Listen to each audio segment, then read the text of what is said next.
In the opening game, Rosa Baskets Bamberg hosted Strasbourg, and the visitors had a good start after reaching a margin of 7 points with Alexis Ayinka.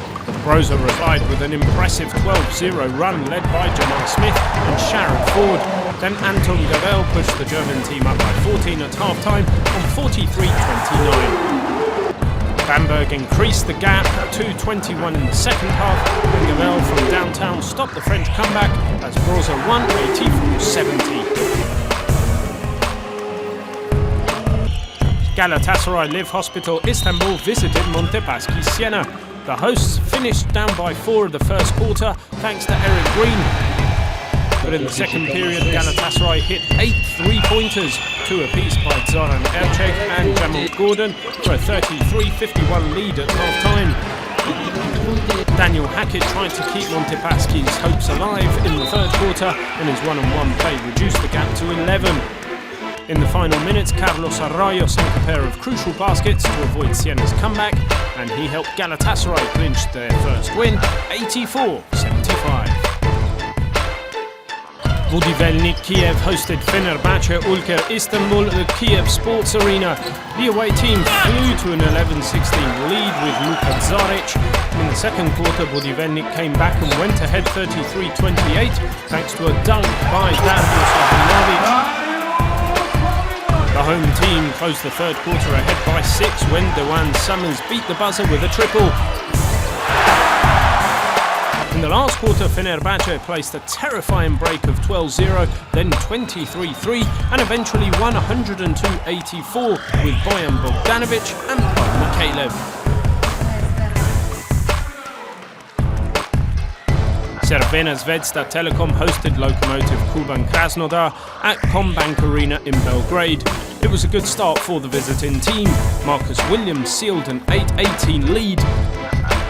In the second quarter, Cervena Zvezda tied at 32 with Charles Jenkins, keeping the lead in the third period with DeMarcus Nelson.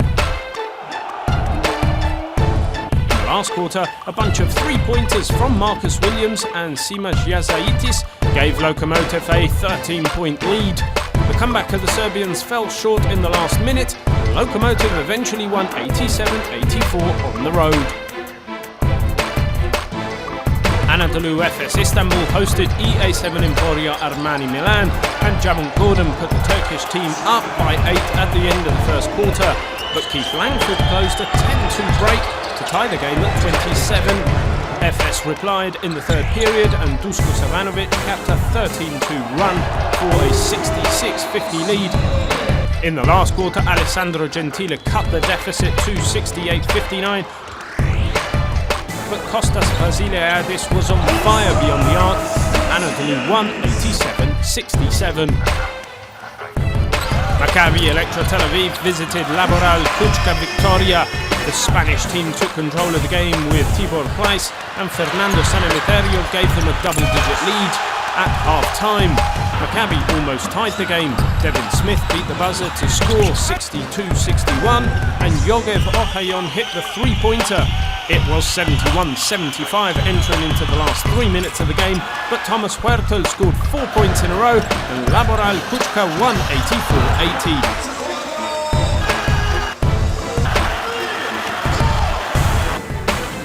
JSF Nanterre hosted CSKA Moscow and, after a bad start, tied the game with Will Daniels before taking a 10-point lead at the end of the first quarter. The Russian comeback was started by Sasha Kaun, who was almost unstoppable in the paint. CSKA also had a great contribution by Viktor Kriapa. The Russian forward helped his team to close the gap. The game was very balanced in the second half, with Deshaun Thomas scoring for the home team and Sonny Weems helping CSKA in the key moments of the match until they eventually managed to win by 62-59. FC Barcelona hosted Partizan Belgrade at the Palau Blaugrana. The away team had a good start, but Joey Dorsey drove Barcelona to a 17-16 lead with a spectacular dunk. In the second quarter, Partizan went ahead by 3 with a 3-pointer by Leo Westerman. The away team maintained the gap with Dejan Musley. But 35-34 was its last advantage. In the last quarter, Barcelona really took off. Juan Carlos Navarro scored his first triple for a 50-42 scoreline. The dunk of Ante Tomic closed the game out, and the team of Xavi Pascual won 67-60. Vietul Rosaritas Vilnius hosted Panathinaikos Athens in a very balanced game, still tied in the third quarter thanks to a basket by Roko Ukic. The match remained really close also in the second half, with Panas scoring the tying three-pointer with Dimitris Diamantidis, sending the game into overtime. In a thrilling finale, Renalda Seibutis scored the 82-80 scoreline basket, but James Gist threw a dunk to take Panathinaikos up 82-83. It was up to Seibutis to take and score the decisive pull-up jumper, giving Vilnius a wonderful 84-83 win.